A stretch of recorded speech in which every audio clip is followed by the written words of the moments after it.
무한 정시 기도입니다. 인생을 사는 게 어려운 게 아닌데 알고 보면 우리가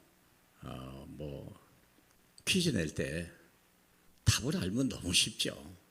답을 모르면요 아무리 들어도 모르겠는 거예요. 답을 알아야 됩니다.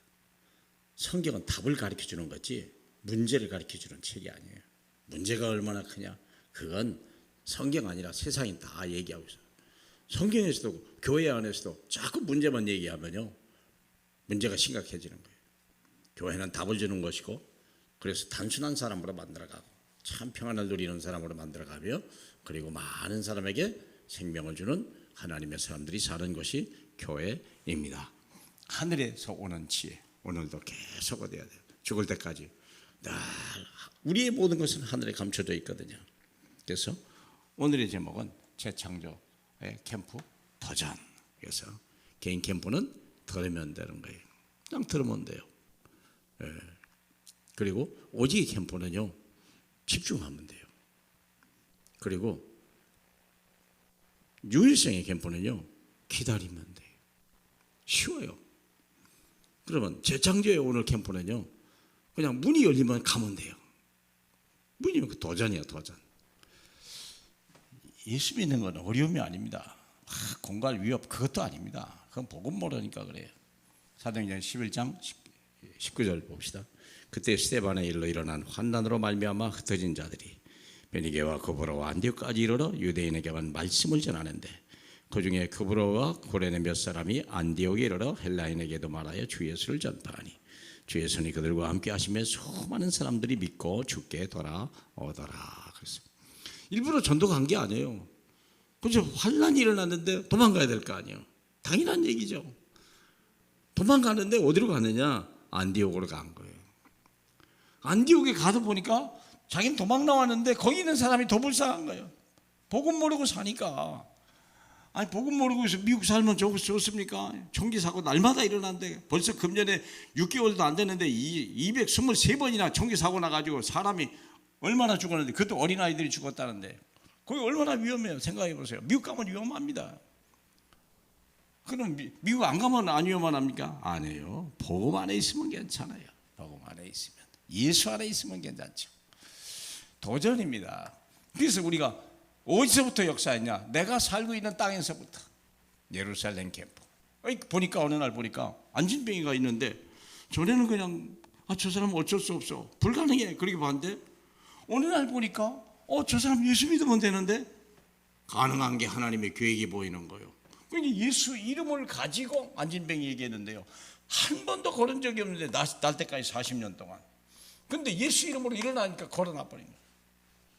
절대 불가능이 절대 가능하고 하나님의 계획이 하나님의 성취되는 거죠. 우리가 한 일은 하나도 없어요. 예수 이름으로 말한 것밖에 없다니까요. 뭐 조금 힘들었다면 걷는데 좀 어눌할까 봐 조금 도와준 거 그랬는데 예루살렘이 다 뒤집어진 거예요. 마치 베드로가 이걸 낫게 한 같이. 그게 하나님의 역사 아닙니까? 그리고 또 환난으로 인해 또 사마리아로 도망갔죠. 빌립이라는 사람 집사가.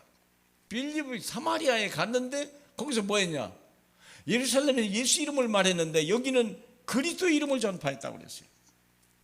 여기야말로 우상 숭배하는 거 영적 문제이기 때문에 그리스도가 필요한 거예요. 그리스도야말로 사탄의 권세 꺾이는 거예요. 하나님 만나는 길이 되는 거예요. 그렇죠. 모든 죄 사함을 받는 그리스도의 이름. 그랬더니 거기 귀신이 소리를 지르며 떠나고 모든 중풍병자 불치병자가 막 다 치유받기 시작하는 거예요. 힘썼냐? 뭐 약을 줬냐? 수술했냐? 아니라니까요. 그래서 그리스도 이름을 선포하는 것밖에 없는데 역사는 일어난 거예요. 안 일어나면 그만이지 뭐 한 거예요. 다 일어났겠어요 사실? 택한 백성만 일어났겠지. 그렇잖아요. 안 일어난 건 다음 기회가 있든지 하나님의 또 다른 계획이 있겠죠. 더 기가 막힌 건 스데반의 환난을 하여 도망갔는데 거기에서 흩어진 사람들이 예수 그리스도를 말하기 시작하는 거예요. 우리가 내가 어떤 사람이냐 어떤 환경이냐 모든 걸 뺏겠냐 도망갔냐 약하냐 중요한 게 아니에요. 내가 그리스도가 있느냐 없느냐. 내가 그리스도에 있으면 흩어진 환난도 무섭지 않고 흩어지는 것도 두렵지 않죠. 지역을 살리고 세계 살리는 문이 열리는 역사가 일어난 거예요. 그랬더니 뭐라고 그랬어요? 이 사람들이 그리스도인이라 그랬다잖아요. 26절 했더니 안디옥에 데리고 와서 둘이 교회에 1년간 모여서 큰 머리를 가르쳤고 제자들이 안디옥에서 비로소 그리스도인이라 일컬음을 받겠더라. 그리스도만 얘기하니까 그리스도인이라는 거예요. 왜 그리스도만 얘기합니까? 답만 얘기하는 거예요. 문제냐 그 중요하지 않아요. 용한 의사는요 얼마나 환자가 기쁘냐 그거 물어볼 필요도 없어요. 아주 절대적인 큰 약을 발견한 사람은요 뭐 얼마나 아팠냐 중요하지 않아요. 어디가 아프냐 중요하지 않아요. 안 그래요? 예수 그리스도 하나로 충분해요. 그분은 창조주요, 그분은 전능자요, 세상을 구원하러 오신 분입니다. 구원을 못하는, 구원받았다는 말은 모든 문제가 해결됐다는 뜻 아니겠습니까? 사랑하는 여러분, 힘내세요. 예수가 그리스도이십니다.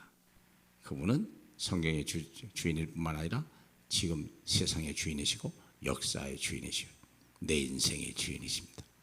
그분 한 분으로 충분하고 그분 한 분 때문에 행복하고 그분 때문에 평안하고 그분의 말만 따르고 그분만 말할 수 있는 저와 여러분 되길 주님의 이름으로 축복합니다. 복잡한 세상에서 단순하게 하시니 감사합니다. 어렵고 힘든 세상에서 오직 예수 한 분으로 충분하니 너무 감사합니다. 하나님, 성경의 참 주인이시여 주인공이시며 오늘 이 세상의 참 주인이신 보이지 않는 그분 보좌 우편에 계셔서 오늘도 우리를 깨우쳐 주시고 하나님의 지혜를 알게 하시며 우리 안에 계셔서 이 그리스도를 말할 수 있는 사람 된 거 감사합니다. 오늘도 그리스도가 내 안에서 우리 삶 속에서 영광을 받아 주시옵소서. 예수님 이름으로 기도합니다. 아멘.